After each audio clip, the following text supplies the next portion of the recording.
Seigneur, nous sommes devant toi. Avec humilité, nous voulons nous courber et nous attendre à toi. Comme nous a été partagé par Réjeanne, tu sais toutes choses. Et tu accomplis toujours tes promesses. Tu as un plan merveilleux pour chacun de nous. Et là, ce matin, nous nous courbons encore une fois devant toi avec un cœur ouvert pour entendre ta voix par ta parole. Parce que nous avons déjà entendu par les chants, par les prières et aussi par ce témoignage. Mais là, encore une fois, si nous voulons davantage t'écouter encore plus, encore et encore. Alors je prie que tu nous parles avec cette parole que nous allons lire tout à l'heure. Qu'elle soit comme une réponse aussi pour nous. Mais qu'elle soit aussi un encouragement, qu'elle nous renforce, qu'elle nous relève, qu'elle nous fasse marcher encore plus loin avec toi, pour ta gloire. Bénis-nous, Seigneur, que ton Saint-Esprit nous aide à t'entendre, à écouter bien ta voix. Au nom de Jésus. Amen.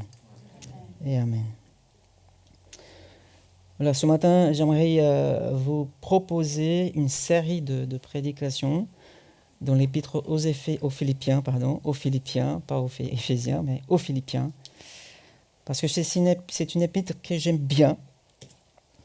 Et on va méditer pendant quelques mois même, quelques mois, d'ici jusqu'en été, si Dieu veut. Mais bien sûr, il y a des frères et sœurs qui vont prêcher aussi. Mais moi, je prends cette série sur les Philippiens. Nous allons méditer sur chaque chapitre. Pas sur chaque verset, mais chaque chapitre. Tout doucement, pour bien écouter ce qui a été dit à nos frères philippiens et qu'est-ce qu'il veut nous dire aujourd'hui. C'est le sens déjà de la parole de Dieu quand on dit qu'elle est vivante, n'est-ce pas? Ça signifie qu'elle a parlé hier avec nos frères et sœurs du 1er siècle et elle parle encore aujourd'hui. Elle est vivante, elle est efficace, elle est puissante.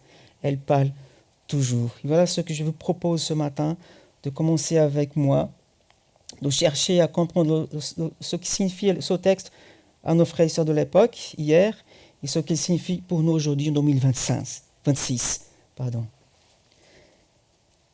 Je vous invite donc de lire simplement les 2 premiers versets. Philippiens 1, versets 1 et 2. On va commencer par 2 versets pour introduire nos moments que nous allons avoir dans cette épître. Philippiens 1, versets 1 et 2. Il nous dit ceci la parole. De la part de Paul et Timothée, serviteurs de Jésus-Christ, à tous les saints en Jésus-Christ qui sont à Philippe, aux responsables et aux diacres, que la grâce et la paix vous soient données de la part de Dieu, notre Père et du Seigneur Jésus-Christ. Tout court, mais il y a plein de choses là-dedans. Vous allez voir qu'on peut même prêcher sur ce passage-là, sur ce livre, 4 chapitres seulement, pendant 6 mois ou même plus. Parce qu'elle est tellement dense et profonde. C'est bref, 4 chapitres seulement, il n'y en a que 100 versets. On peut lire d'un seul coup, en 5 minutes, tous les 4 chapitres. Si on ne va pas méditer, s'arrêter de méditer, mais on peut lire. On est assis, on lit, en 15 minutes, on lit tout. Voilà, nous sommes ici, quand Paul écrit ces paroles, 10 ans plus tard, où il était allé dans cette ville pour implanter cette église. C'était 10 ans plus tard. Et quand l'apôtre Paul arrive dans cette ville, Philippe, elle était célèbre, elle était connue déjà. Avec ces 2 des plus grands empereurs de l'époque, c'est-à-dire Alexandre le Grand, pas notre Alexandre d'ici, le Grand, mais celui d'Antiquité, et César Auguste, il y a beaucoup d'autres aussi empereurs. Mais les 2 les plus connus, ils étaient dans cette région. Et cette ville a été fondée environ 351 ans avant Jésus-Christ. Et c'est dans le nord de la Grèce, c'était en Europe. C'est en Europe. Et c'est la région qu'on connaît au nom Macédoine. Vous avez déjà lu peut-être ce mot dans la Bible. Mais c'est en 42 avant Jésus-Christ que Philippe est devenu très célèbre et connu parce qu'elle est devenue une colonie romaine. Et maintenant, dans cette ville-là, elle était une sorte de route vers l'Asie et l'Europe. C'était comme un croisement. C'était une ville très connue, c'était le passage pour aller en Asie aussi. Puis le christianisme a fait son apparition. Par qui? Par l'apôtre Paul. Par un miracle. Parce que Paul ne devait pas y aller. Il était censé d'aller ailleurs, dans d'autres régions. Mais avec la pensée stratégique du Saint-Esprit, l'Esprit de Jésus, il était poussé, obligé d'aller là-bas. Vous avez peut-être en tête ce passage qu'il a eu cette vision pendant la nuit d'un Macédoine qui dit « Secours-nous, passe chez nous ». Et c'était où? À Philippe. Mais Paul ne pensait pas à Philippe. C'est comme un peu comme nous, on ne pensait pas de venir en France, on pensait d'aller en Italie. Oui, ceux qui ne savent pas, quand Dieu m'avait parlé de partie de mon pays, moi j'avais pensé que c'était en Italie, toujours en Europe, mais en Italie. Mais après il m'a dit non, je ne sais pas l'Italie. Les portes sont fermées, même si on a essayé. Non, ce n'est pas l'Italie, aucune réponse, non, ça ne passe pas. On laissait de côté. Et plus tard, comme par hasard, j'entends parler de la France. Pas dans une vision dans la nuit, mais j'entends quelqu'un qui me parlait de la France parce que c'est un chant missionnaire. Voilà. Et puis, ok, la France, je n'ai jamais pensé à la France, pourquoi pas. Et là, le Saint-Esprit nous a conduits. Ce n'était pas tout à fait la même chose qu'avec l'apôtre Paul, mais c'est un peu ça l'idée. Parfois, on fait des projets, comme on fait toujours au mois de janvier. On commence déjà à planifier le nouvel an qui arrive. Mais l'Esprit Saint est là, il nous conduit. Si nous laissons le Saint-Esprit nous conduire. Et l'apôtre Paul était quelqu'un qui se laissait toujours être conduit par le Saint-Esprit. Il a dévié son chemin, il est détourné de son chemin, il passe à la Macédoine parce qu'il a eu cette vision dans la nuit. Si le monde connaît et se souvient aujourd'hui de Philippe, de cette ville, ce n'était pas à cause d'Alexandre le Grand ni de César Auguste, mais le monde se souvient de Philippe à cause de Jésus. Parce qu'il a envoyé quelqu'un là-bas. Pour que cette région connaisse déjà Jésus, et pour que nous puissions aujourd'hui entendre parler de Philippe, de cette ville, de ces frères et sœurs qui ont vécu en cette époque-là, et ce que Dieu a fait dans cette ville, et ce qu'il peut faire encore aujourd'hui, parce qu'il est le même Dieu. Nous avons chanté à plusieurs reprises ici, tout-puissant, majestueux, il sait tout. Et son apôtre, l'apôtre de Jésus, Paul, il va dans cette ville, il fonde la première église, pas l'église baptiste, mais première église en Europe. C'était là, Philippe. La toute première église chrétienne en Europe, c'était à Philippe. C'est quand même étonnant. On voit encore une fois la pensée stratégique du Saint-Esprit parce que cette ville était célèbre, connue et très importante de ce côté-là. Dieu a toujours son regard. Il sait pourquoi il vous envoie là où vous êtes. Il y a un pourquoi. Il y a un plan. Si nous nous laissons vraiment être conduits par le Saint-Esprit. Et Paul, c'était cette personne qui était toujours conduite par l'Esprit Saint. C'est lui d'ailleurs qui nous dit souvent, laissez-vous être conduits par le Saint-Esprit, comme il a fait avec moi. Il va dire plus tard, imitez-moi, faites comme moi, parce que moi je fais comme Jésus, j'imite Jésus, je fais ce qu'il dit, je fais comme il agit, je suis comme lui. Alors imitez-moi. Il pouvait le dire. Moi, je n'ai pas dit ça. Mais quand même, c'est un projet de vie de chacun de nous, les chrétiens, d'être des modèles pour les autres. Alors j'aime cette épître, parce il y a plein de choses. Mais j'imagine que je ne suis pas le seul. Peut-être vous aimez aussi cette épître.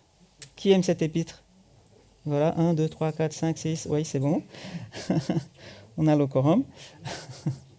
Voilà, j'aime cette épître. Je sais que beaucoup d'entre vous aussi l'aiment aussi.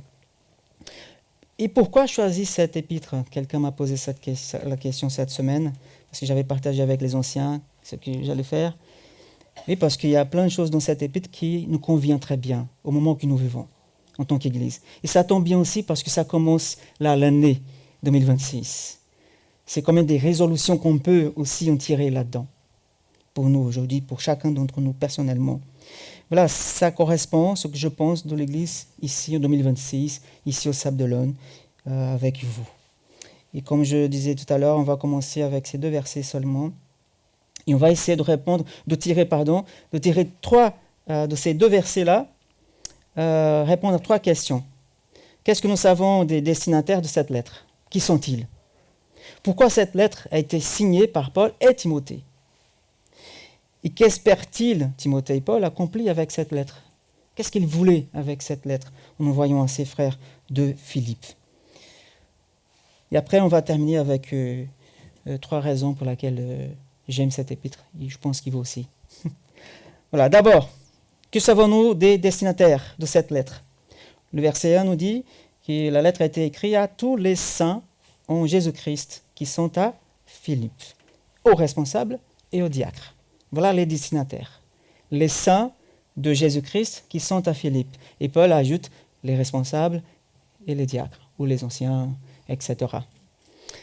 Alors, en ce qui concerne l'église de Philippe, vous allez, si vous voulez, voir comment cette église a démarré. Lisez Acte 16. Ça raconte exactement le moment que Paul arrive dans cette ville. Acte 16, envoyé par le Saint-Esprit. Il raconte cette histoire de la première venue de Paul dans cette ville. Et ces événements sont déroulés pendant son 12e voyage missionnaire. Et là, ce qui nous a été présenté par Marie-Christine, c'est un voyage missionnaire, en fait. Ce n'est pas un voyage en vacances, c'est un voyage missionnaire. Vous allez être envoyé, ou si vous êtes partant pour y aller, vous allez être comme missionnaire de Jésus. Pour connaître la région, bénir les gens, bénir les églises, être béni aussi en retour, parce que vous allez voir un autre contexte, comment les gens là-bas vivent leur foi et comment ils sont nos frères en Thaïlande. Voilà, ici c'est le 2e voyage de l'apôtre Paul. Il implante cette église. Comme je disais, il allait ailleurs en fait, et Dieu a dit non, tu vas à Philippe, en Macédoine, parce qu'ils ont besoin de l'évangile. Ils n'ont pas besoin de Paul, ils ont besoin de l'évangile. La France n'avait pas besoin de moi. La France n'a pas besoin de vous. La France a besoin de Jésus, de Dieu. Et c'est à travers nous, à travers toi, que les gens vont connaître Jésus, qui vont entendre parler de lui. Je parlais tout à l'heure avec Christophe à l'entrée, là, à l'accueil, en réfléchissant qu'est-ce qu'on peut faire, voilà, en allant dans la rue, prier dans la rue, évangéliser les gens, comment on peut faire. Oui, on va organiser quelque chose cette année pour ça. Alors, aller à la rencontre des gens, c'est comme ça qu'ils vont entendre parler de Jésus. Oui, certains ont des visions, carrément. Il y a des pays qui sont persécutés, comme vous avez déjà entendu parler, des témoignages, que Jésus lui-même apparaît dans des visions, il se montre, il se manifeste et les gens se convertissent parce qu'ils voient. Mais là, c'est un autre contexte. Il y a des gens qui ont besoin vraiment de toucher quelque chose, de voir quelque chose. Et Dieu, dans son infinie sagesse, il le fait. Ici, oui, peut-être qu'il y a des gens qui ont besoin d'entendre, de voir des choses, des manifestations, de toucher. Mais on peut commencer pour leur parler simplement. Et Dieu va faire autre chose s'il veut. Et nous sommes appelés, comme Paul était appelé à aller à Philippe, nous sommes appelés à aller aussi dans le monde de quelqu'un. Pas forcément aller en Thaïlande ou au Brésil, mais aller dans un monde où quelqu'un vit, dans son monde à lui, à elle. Et en arrivant à Philippe, Paul et ses compagnons, là, acte 16 toujours, ils cherchent un lieu de prière.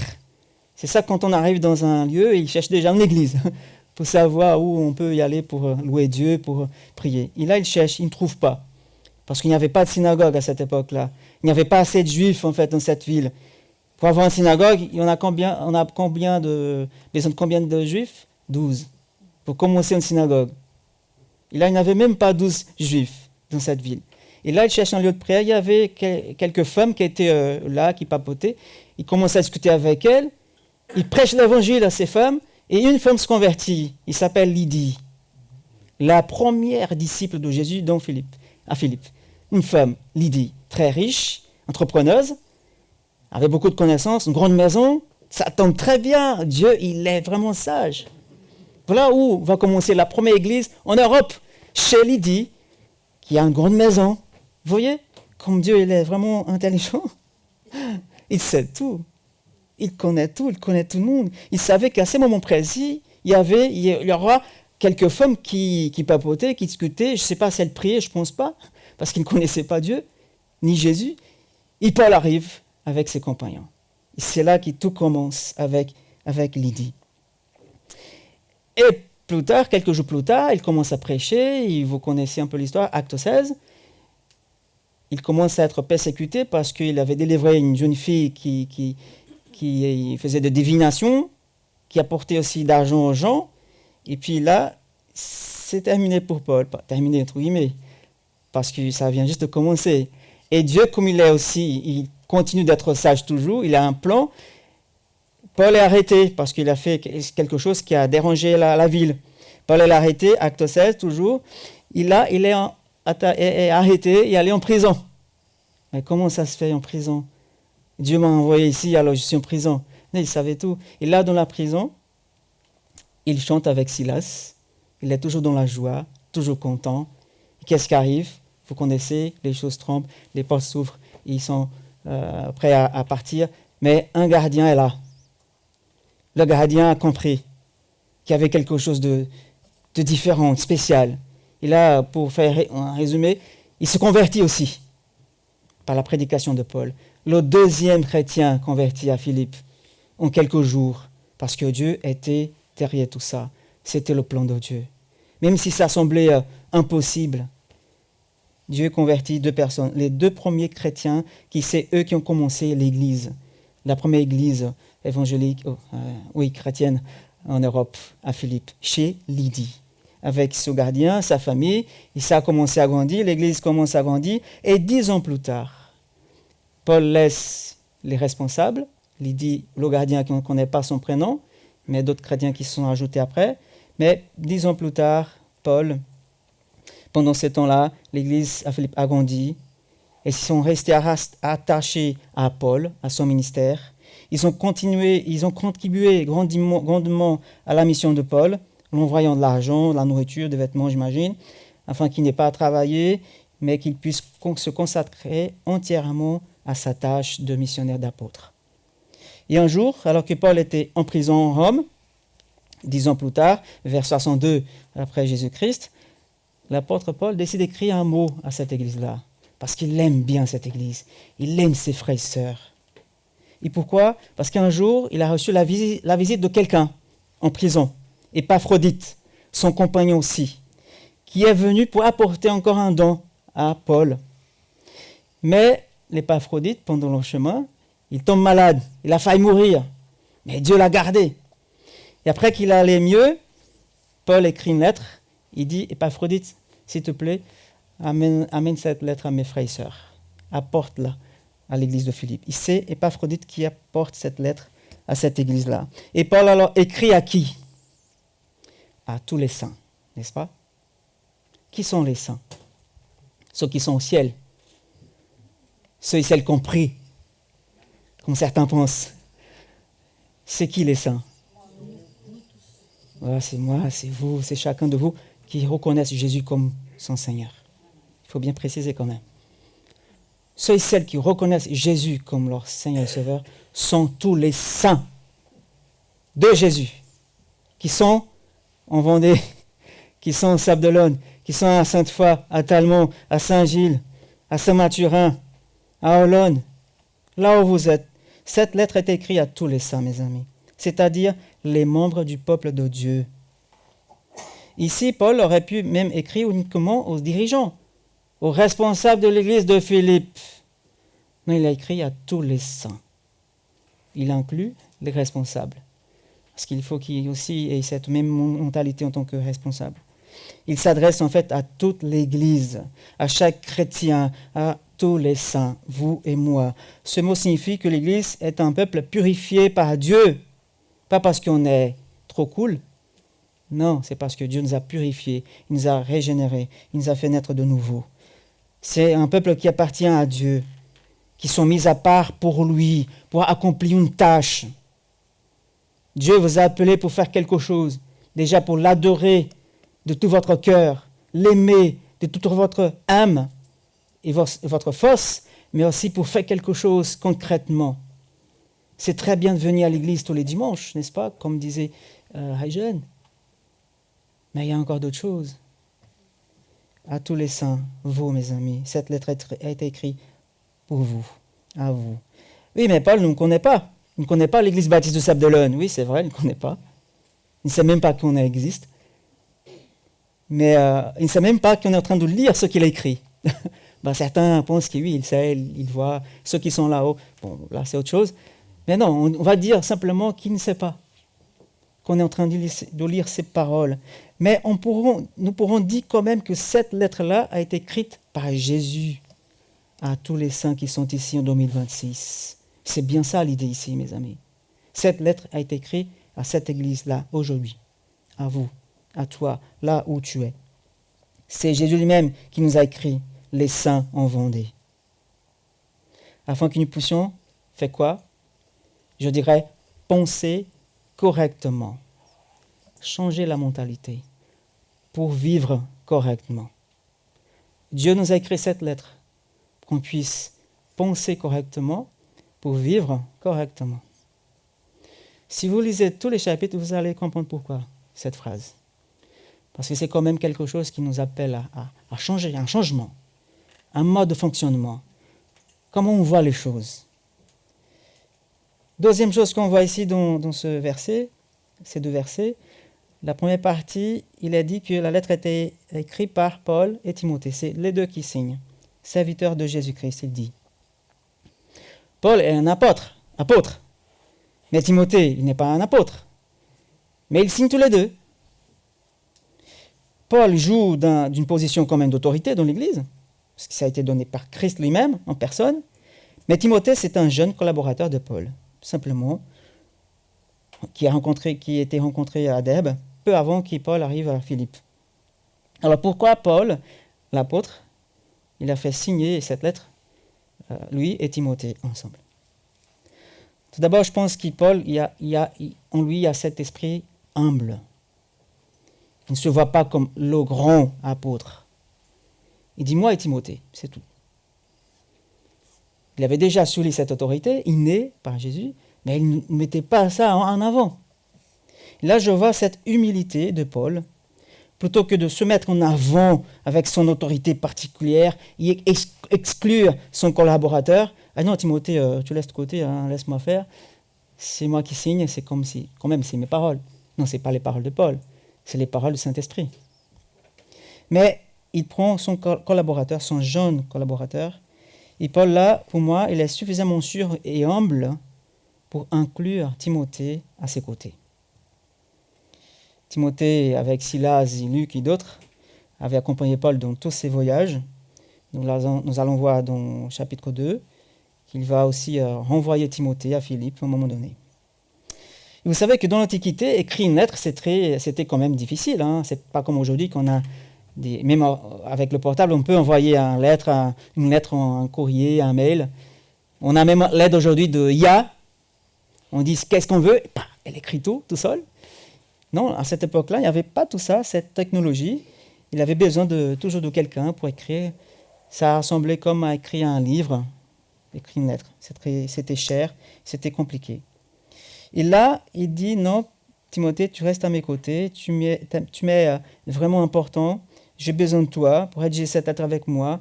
Et tu vas m'aider aussi à mettre des mots. Et puis voilà, il est vraiment important que Timothée soit à côté de lui pour jouer un rôle important. Mais là encore, Paul reste l'apôtre. Timothée mentionné ici, pas comme apôtre, mais comme serviteur de Jésus-Christ avec Paul. Les deux, serviteur. Et le mot serviteur ici, c'est doulos en grec, qui signifie simplement esclave. Et Paul dit, moi et Timothée et moi, nous sommes esclaves de Jésus-Christ. Là, ça me revient à la question, Joël, est-ce que tu es serviteur, vraiment serviteur de Jésus? Est-ce que tu es esclave de Jésus-Christ? Est-ce que tu comprends le sens du mot, Joël? Et Paul écrit aux Philippiens en serviteur. Il se présente à eux comme un ami qui les aime, comme serviteur, comme égal à tous les chrétiens à Philippe, même s'il a son autorité d'apôtre. Mais il dit serviteur de Jésus-Christ. Quel exemple pour nous de Paul, le grand apôtre, qui se présente comme serviteur. Et vous, et toi? Est-ce que tu te considères un serviteur de Jésus-Christ? Est-ce que tu te considères un esclave de Jésus-Christ? Une servante de Jésus-Christ? Un serviteur de Jésus-Christ? Si oui, que font ces serviteurs? comment il agit, comment il réagit aux circonstances, comment il vit un serviteur. Déjà, si on veut répondre tout court, ils servent Jésus. C'est serviteur de Jésus, alors ils servent Jésus. Moi, je sers Jésus. Mais comment on sert Jésus? C'est la deuxième question.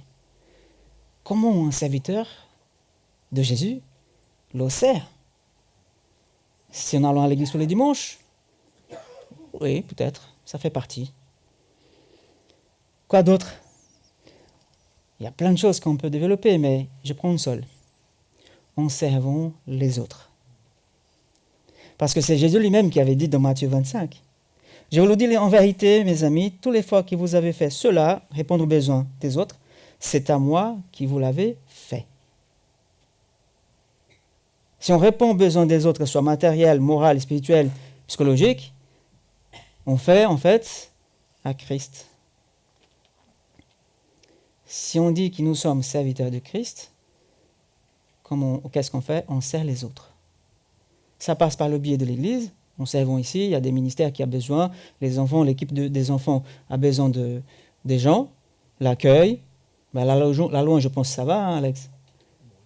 Ça va, on a une bonne équipe. Mais voilà, on a plein de choses qu'on peut faire. Et on a besoin des mains. On a besoin de serviteurs. Si vous êtes un serviteur, servez Jésus. Et ça passe par les ministères, ça passe par servir les autres. Toutes les fois que vous servez quelqu'un, nous dit Jésus dans notre mot, c'est à moi que vous servez. Et dans Philippiens chapitre 2, on voit que quel est l'état d'esprit de ces gens-là qui servent les autres? Tout comme Paul, c'est lui qui dit, en considérant les autres comme supérieurs à eux-mêmes. Voilà ce qui fait un serviteur de Jésus.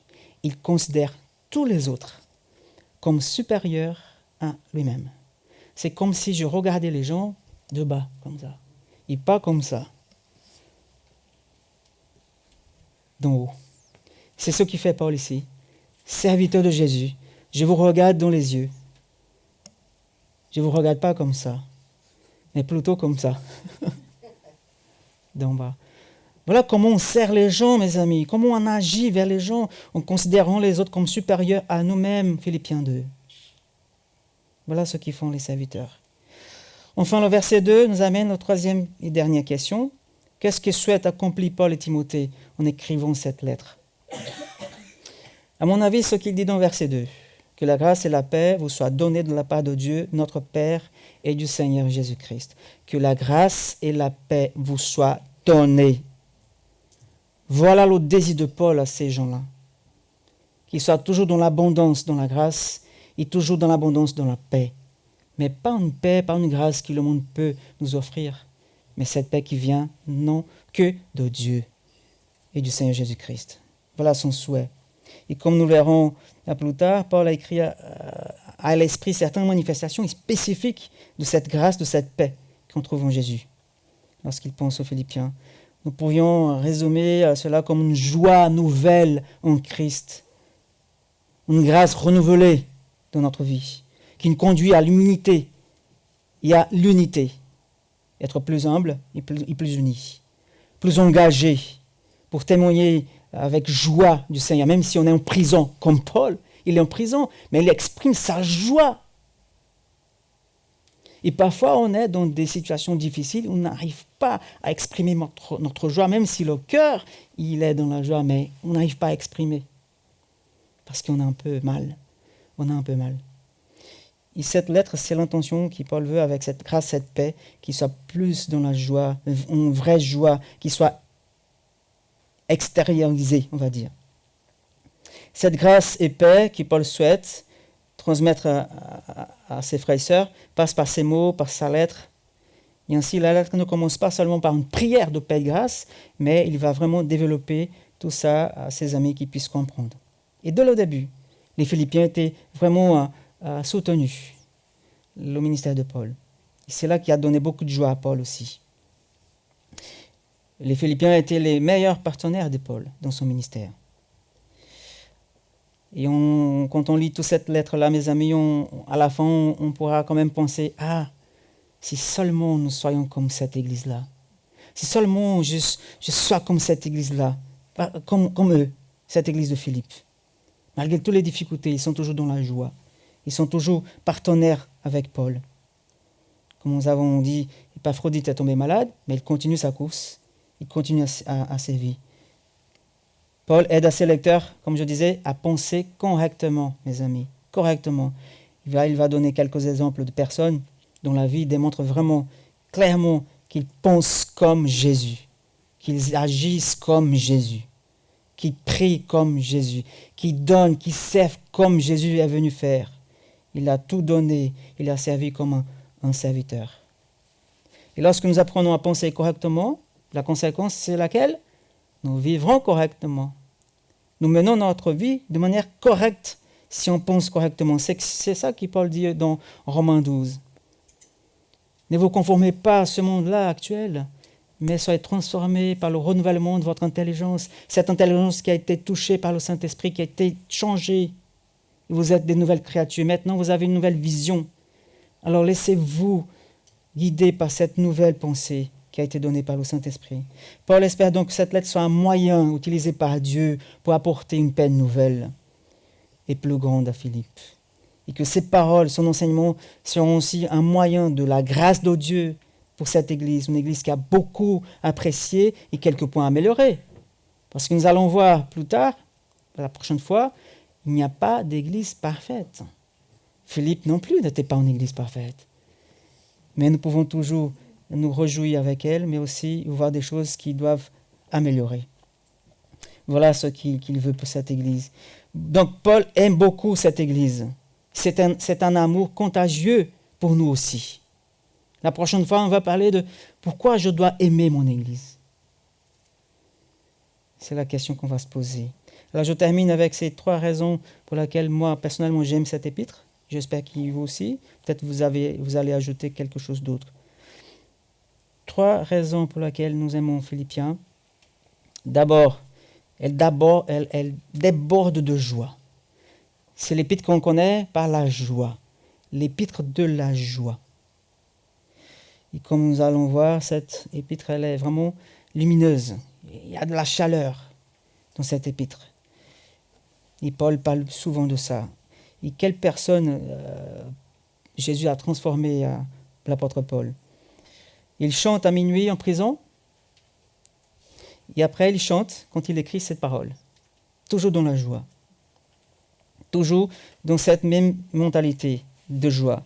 Alors, c'est vrai, parfois, on n'a pas beaucoup de raisons de chanter, de louer, de rire, parce qu'il y a des moments difficiles aussi. Il y a, comme dit Salomon, il y a un temps pour tout.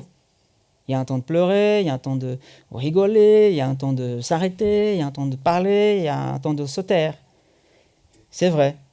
Et même dans cette église, ce n'était pas tout à fait tout le temps bien, coloré, main de rose. Non, il y avait des difficultés, vous allez voir.